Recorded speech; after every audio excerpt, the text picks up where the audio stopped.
Hello, LVE. I'm just going to put a disclaimer right up front. This is a follow-up to my last vlog that has not yet been made live, but a few people have seen it. And it is regarding the story about the woman who yelled, "Hey, skinny bitch," made the train, and told me about her employee poo in her pants. And I'm using poo in light of a different word. But what I didn't say in my last video is that when I came home after my boss was fired, I called the guy that I was talking to in the parking lot that morning and said, "I'll meet you at the train station." And I took a 4:30 train, and because that was just a bizarre day. So, and she, I had said, "I'll catch you later," whatever. So, we come home. I sort of decompress with the whole day, and we go to his car because it's really congested in the parking lot, and you just sort of hang out and wait until everybody frantically leaves because it's just a bunch of cattle. I'm one of them. So, um, but the woman that had yelled that was parked a car from him, and so she saw it. She was on that train. So here's the story. Now, if you watch the other video, you know what she said. And I'm warning you now, it contains poo and it's a little gross, but I, being me, thought it was sort of funny. Not sort of, I thought it was really funny after the fact. So if I laugh, don't think anything. I have had issues myself, so I am not making fun of anybody. I've had more issues than you even know about. But anyway, so she walks over to the car and she goes, "Oh my God, my employee." And I'm like, "Oh, okay, what happened?" So you won't believe it. So she is a supervisor. She works in the federal government. She's a supervisor for bankruptcy court in Boston, Massachusetts. And she supervised a bunch of people. And so what happened is her employee had to go to the bathroom, apparently, really, really bad. And she was waiting on a customer who apparently had a bankruptcy. And so the woman had to go really bad. So she finally got rid of the customer and went to the restroom. Now, I'm warning you right now, if this grosses you out and you know where it's going, do not watch. And do not say in the comments, "I can't believe you did." Just don't watch. But she went to the restroom. Apparently, she didn't make it.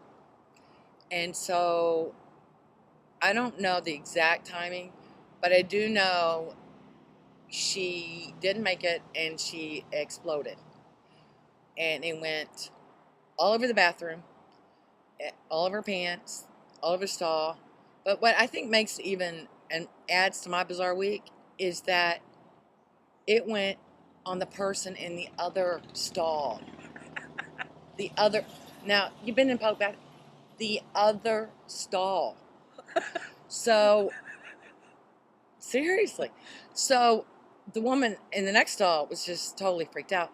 So anyway, she was embarrassed. Obviously, I would be, and the supervisor, the woman I was talking to, had an extra pair of pants there and gave them to her, and took care of that. But I don't know what kind of force. I mean, seriously, folks, I have had you would go sit or about to sit, and then it would go like this and come down on somebody. I do not understand that at all. Do you? No. I'm serious. I find that a freaking nature, but it added to my freaky week. So anyway, what I wanted to say is I'm not sure who would be more traumatized.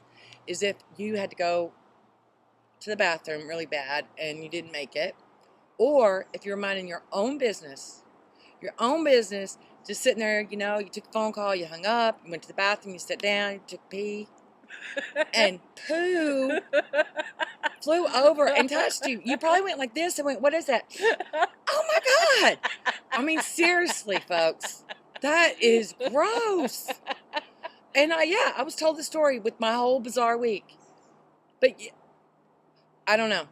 You tell me which would be the worst. Pooing in your pants or pooing all over the bathroom or having just random poo fall in your lap. It ain't right. Sorry. Little whew. Like Okay.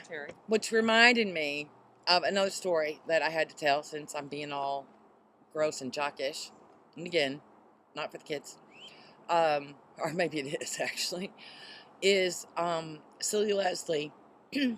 Years ago when we lived in Florida, she blogs about everything. I talk about it. Silly Leslie had a secretary, and she she works for a large governmental operation. But she had a, you know those toilet bowl cleaners that used to hang over the side and it was blue, and when it flushed it would make it, now they have all the squirty stuff. But she would hang a toilet bowl cleaner around her neck to ward off, people would ask her about it. She said, it's to ward off evil spirits. You know those really smelly things? And then she wore the big headphones, because it was, 15 years ago, the big headphones with nothing plugged in. And would be acting like she listened to something, and then she'd have a pencil up her nose like that with her head back. And Deborah used to get so aggravated. I remember she'd come home and talk about it, or Silly Leslie. And then what cracks me up is that she actually called another manager and said, "You would not believe what this secretary's doing." And the manager goes, "Oh, that's nothing. Mine peed in her chair. We just put some papers down and stuff." Yeah, that true story. I hope she blogs about it. But anyway, I had to follow up with that because it sort of goes with my bizarre week. But I warned you at the beginning. If you're offended, I apologize. But that really happened in the state of Massachusetts. Unbelievable. I love this state. Take care.